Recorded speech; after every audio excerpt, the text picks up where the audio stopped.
এই যে নেন, এখানে 140 টাকা আছে। তাহলে আমি আসি, হ্যাঁ?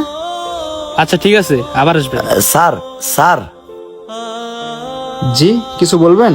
স্যার, আপনি মুরগি দিয়ে অর্ডার করে এই ছোট লোককে খাওয়াচ্ছেন স্যার, বুঝলাম না তো স্যার। ও আচ্ছা, আপনি জানতে চান কেন আমি ওনাকে খাবারটা দিচ্ছি?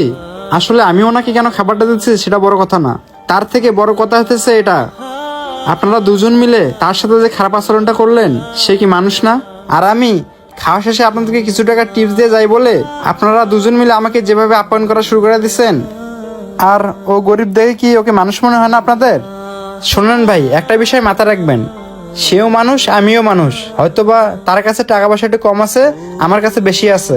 আর আপনারা দুজন মিলে আমাকে যে আপ্যায়নটা করছেন, সেই আপ্যায়নটা যদি তাকে করতেন তাহলে সে অনেক খুশি হতো, খুশি হয়ে মন থেকে আপনাদের জন্য দোয়া করতো। তাহলে কি হতো, আপনারা যে এই রেস্টুরেন্টে কাজ করেন, এই রেস্টুরেন্টের প্রতি আল্লাহ তাআলা একটা রহমত দান করতেন। আর ভাই, এখানে এসে আমি কি দেখলাম, আপনারা দুজন মিলে ওর সাথে অমানুষের মতো ব্যবহার করছেন।